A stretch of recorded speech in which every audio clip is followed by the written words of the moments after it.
O mundo é dual. Sempre haverá vozes negativas, positivas, aquelas que te arrastam para o centro, que arrastam para a periferia. Necessariamente haverá. O homem não pode esperar que o mundo seja perfeito para que ele seja perfeito. Isso seria ridículo. Essa vitrine é também um dos produtos que são alegados como parte dessa modernidade líquida. Eu tenho que parecer bem. Inclusive, estar bem, eu não sei muito bem o que é. O que é estar bem? Estar é sinônimo de parecer. O que os outros pensam de mim é a única realidade que eu tenho. Eu não tenho uma realidade construída por mim mesmo, o que eu penso de mim. Não penso nada. Então, a minha identidade está apoiada naquilo que pensam de mim. Portanto, eu tenho que manter um status alto, uma vitrine muito bem arrumada. Uma vitrine onde, em geral, dentro da loja não tem nada. É mais ou menos isso que as redes sociais fazem, uma grande ostentação. E as pessoas se identificam com isso. Não pense que ela está querendo te enganar mostrando aquilo. Ela realmente acha que é aquilo. Tá? É a única base da sua identidade. Ela não tem outra coisa no que se apoiar. Olha, é muito difícil você dizer que um ser humano não tem livre-arbítrio. Porque se ele não tivesse livre-arbítrio, ele não teria possibilidade nenhuma de crescer como ser humano. Imagine você que haja largado num canto dessa sala uma carteira cheia de dinheiro que alguém esqueceu, alguém perdeu. Você vai lá, pega essa carteira, encontra essa carteira, abre-se um leque de possibilidades diante de você. Uma delas é entregar para o dono. Se você, sem que ninguém tenha visto, acha essa carteira e escolhe entregar para o dono, isso tem mérito. Agora, se eu visse você encontrar a carteira e dissesse, olha, se você não entregar para o dono, eu vou te denunciar. Você já foi pressionado, essa tua escolha já não teria mérito nenhum, portanto não seria uma escolha evolutiva.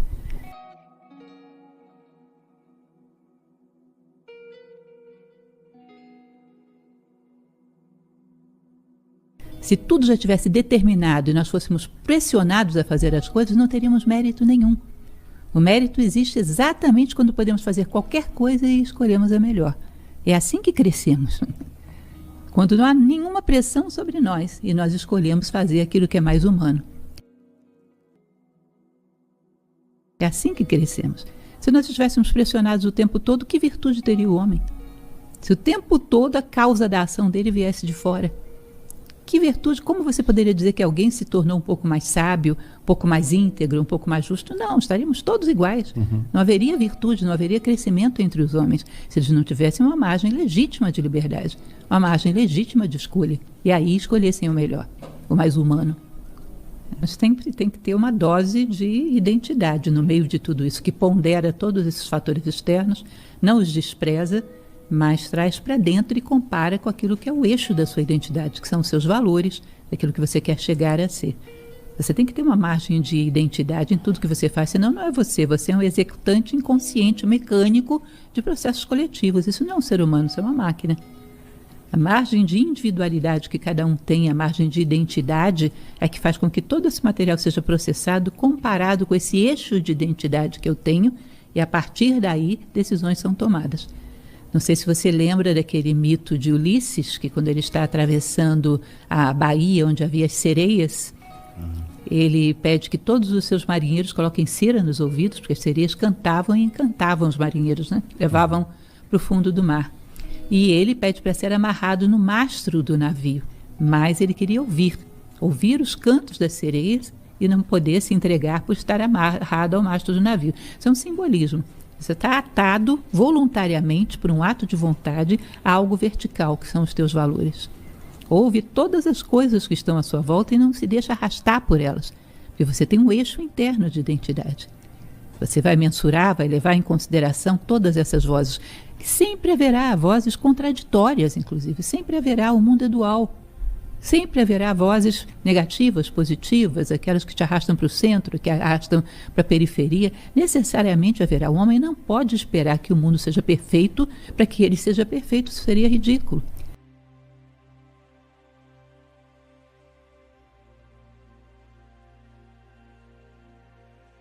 Platão costumava falar de homens de ouro. Se você considera, por exemplo, uma peça qualquer de ouro, como esse anelzinho que está aqui, se fosse uma peça de um outro metal qualquer, mais de 30 anos no meu dedo, já estaria completamente preto, não é? O ouro tem uma característica interessante, ele pode estar em contato com qualquer coisa, até mesmo com a pele humana. Ele é tão fiel a si mesmo que as coisas com que ele está em contato não são capazes de corrompê-lo. Entende? Isso é o homem de ouro. Dependente da circunstância em que ele está em contato, as coisas de fora não são capazes de corrompê-lo. Ele se mantém fiel a si mesmo. E vai ser assim, porque nós vamos ter sempre contato com coisas negativas e positivas, luminosas e obscuras. Se não houver essa fidelidade a si mesmo, não tem chance. Como que a gente pode criar ou cultivar uma imaginação propositiva? Será que está faltando imaginação? A gente imaginar um mundo melhor, é um problema de imaginação que a gente vive? Quanto mais nós somos restritos dentro de determinados padrões culturais bem estereotipados, menos nós somos ousados. A imaginação exige uma boa dose de ousadia. Aquilo que se chama popularmente de pensar fora da caixa, né? Fugir a certos padrões e pensar de uma maneira mais ampla. Se você ver, mesmo do ponto de vista econômico, certas iniciativas que foram absolutamente inusitadas, como Uber, como Airbnb e coisas desse tipo, saíram de uma conjuntura de um pensamento quadradinho, que o hóspede tem que ir para um hotel, uma pessoa comum tem que pegar um táxi, fugiram desse modelo e pensaram numa coisa inusitada. Tá? Para isso tem que ter um certo nível de ousadia, de liberdade, para pensar fora dessa caixinha de estereótipos. Portanto, se torna cada vez mais raro a legítima criatividade numa sociedade onde quase tudo está estereotipado. Você tem que se encaixar em caixinhas. Eu sou da caixinha da esquerda ou da direita, da religião X, Y ou Z. Eu sou da caixinha que pensa de tal forma sobre a vida, que exclui, que inclui, que aceita, que não aceita. Lógico que isso vai reduzindo a nossa criatividade. E, além disso, uma grande motivação de considerar que a sua criatividade é valorizada, é esperada pelos demais. Dentro de um modelo empresarial, durante muito tempo se trabalhou com a ideia de uma pessoa pensando, uma empresa que tenha 1.000 funcionários. Você tem uma mente e 999 pares de braços. Hoje começa a haver uma mentalidade de que você tem 1.000 funcionários, você tem 1.000 mentes. Tá? Ou seja, explorar aquilo que o ser humano tem de melhor, a sua imaginação, a sua inteligência, a sua criatividade. Então, quando isso começa a ser valorizado, é claro que existem mais incentivos. E quando se começa a ter uma percepção mais ampla das necessidades humanas, do que é o ser humano, aí a criatividade é mais impulsionada ainda. Começa a se perceber até onde a gente pode ousar criar, até onde a gente pode ousar pensar. Quais são as necessidades que poderiam ser preenchidas. Tá? Ou seja, deixa de ser uma criatividade mecânica, atada apenas a fenômenos materiais, começa a ser uma criatividade que pode entrar no plano emocional, no plano mental, no plano sagrado. Começa a ousar se aprofundar nas necessidades humanas mais elevadas. Ou seja, quanto mais espaço houver, mais a criatividade se expande, evidentemente.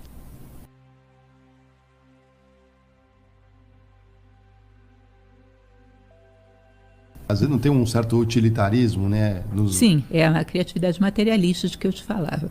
E a criatividade atada a valores também, porque como você falou, pode ser uma criatividade bem negativa, né? Pode-se criar coisas bem nocivas. O que os seres humanos serão, né? Porque se você pega um homem que há 2.000 anos andava numa biga e um homem que hoje conduz um avião a jato, mudou a máquina, mas o homem mudou tanto assim. O ser humano que conduz o avião a jato necessariamente é mais fraterno, é mais justo, é mais equilibrado, mais íntegro do que aquele que conduzia a biga? Não necessariamente, não, né? É verdade. Então, se foi uma evolução, foi o que é isso? O que é evolução? Evolução fundamentalmente é humana. As coisas são consequências. Aliás, quando há evolução humana verdadeira, inclusive as coisas, nós percebemos o que realmente é necessário, não partimos para o excesso, nós sabemos exatamente o que produzir, o que precisamos para viver. Tá? Se não caímos no excessivo, porque não temos outra coisa para onde projetar a nossa criatividade, senão para o material. A pergunta no final é: existe o egoísmo do bem? O bem tem que estar estritamente associado à inteligência. Ou seja, os 3 grandes valores clássicos, que são a vontade, o amor e a inteligência, eles andam estritamente entrelaçados. Você quer amar alguém, você quer beneficiá-lo, você tem que trabalhar com a inteligência. E para que algo possa ser feito, você tem que ser dotado de vontade, de determinação, para poder ter condições de fazê-lo. Os 3 valores humanos têm que caminhar juntos. Se você vê, por exemplo, uma guerra mítica, como foi a Ilíada, você tem ali a vontade, que é Aquiles, você tem ali o amor à pátria, que é Heitor, e você tem a inteligência, que é Ulisses. Com esses 3 juntos, você fez com que acontecesse a Guerra de Troia. Isso dentro do ser humano é a mesma coisa. Eu posso ter muito boa intenção, se não tiver nenhuma inteligência, eu posso estar alimentando o vício de alguém. Posso fazer com que essa pessoa fique dependente de mim, o que não é bom para ela. Ou seja, há muitas formas de você ter iniciativas aparentemente boas, destituídas de inteligência, que acabam gerando um prejuízo. Os três têm que caminhar juntos.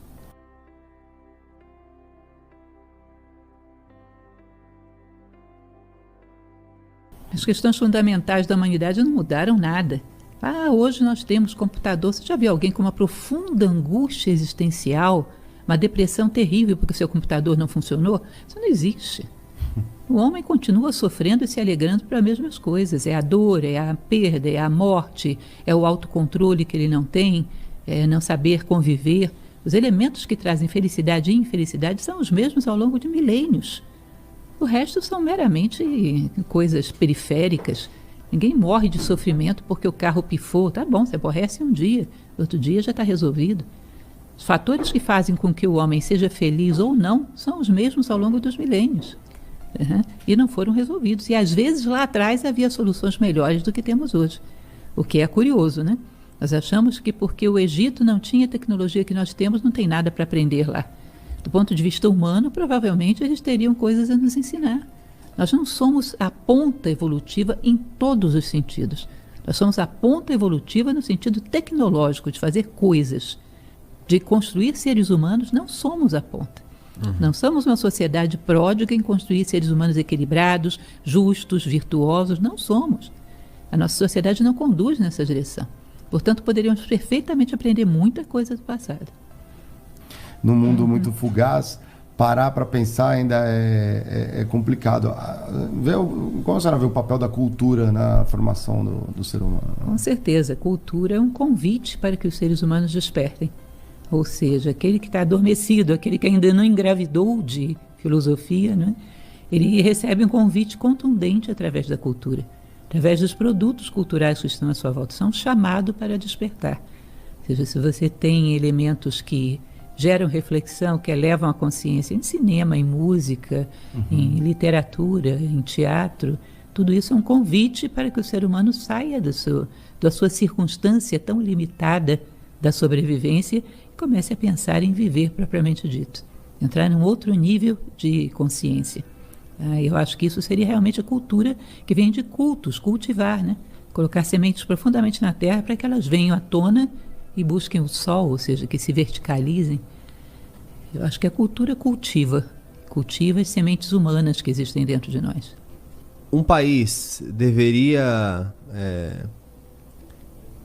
se esforçar ao ter projetos que moldem a sua cultura? Eu acredito que é fundamental para que nós sejamos globais que cada um valorize o chão onde pisa, tá? Porque você não valoriza o outro se não valoriza si próprio. Existe uma necessidade de que a gente valorize todos os elementos culturais, folclóricos, que é a identidade de cada um.